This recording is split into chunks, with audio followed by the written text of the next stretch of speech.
আমি নাকি ওর সাথে বেইমানি করছি, হ্যাঁ আমি নাকি স্বার্থ টানতেছি। আচ্ছা আপনারাই বলেন, আমি ওর সাথে ঝামেলা হওয়ার পর আমাদের গাড়ির চাবি, তারপর হচ্ছে বাসার চাবি সবকিছু থানাতে জমা ছিল। আমি এখন পর্যন্ত আমি বসে আছি, সে আসবে, যে কোনো একটা কিছু সমাধান হবে, তারপর আমরা এক হব, তারপর আমরা সেগুলো ফেরত নেব। আমি এই আশায় কিন্তু এখন পর্যন্ত বসে আছি, আমি কোনো কিছু করি নাই।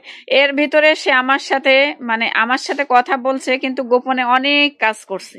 ঠিক আছে, আমার সাথে কথা বলতেছে, গোপনে অনেক কাজ করতেছে, প্লাস আমাকে মানুষের সাথে আরো মিশাই দিচ্ছে, মুন্নাকে বয়ফ্রেন্ড বানাই দিচ্ছে, মুন্নার সাথে আজে বাজে কথা বলতেছে, জঘন্য থেকে জঘন্য ভাষা।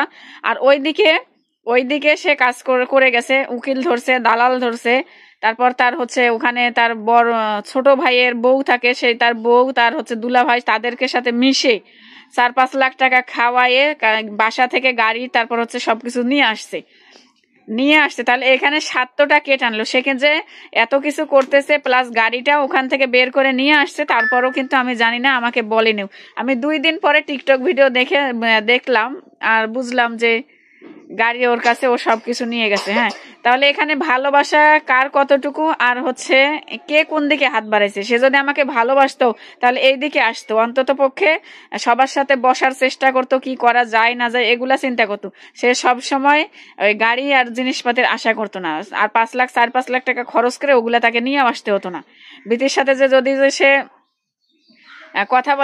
কথা বলে সমাধান করতো, তাহলে তার 1 টাকাও কিন্তু লাগতো না। আসলে সে আমার সাথে সমাধান করতে চায়নি, সে টাকার পাওয়ার দেখিয়ে তার জিনিস সে নিয়ে গেছে।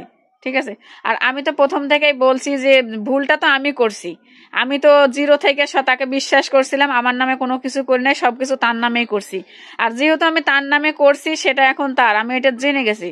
তারপরেও আমি তাকে মানা করতাম না। আমি এর আগেই ফোন দিয়ে তাকে বলছিলাম যে তুমি এগুলা পাবা, আমি তো আসলে কিছুই পাবো না, তো তুমি যাই এগুলা সব নিয়ে আসো।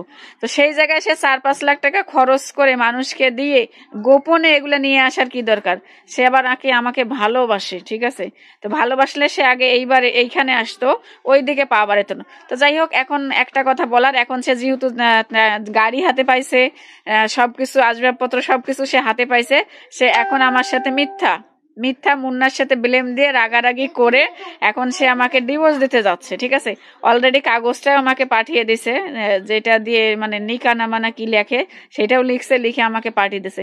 তো আফসোস করব না, যেহেতু নিজের ভুল এটা, তো আমি সবকিছুই আপনারই দিলাম ফি আমানিল্লাহ। যদি আমার কপালে থাকে, আল্লাহ একদিন আমাকে দিবে।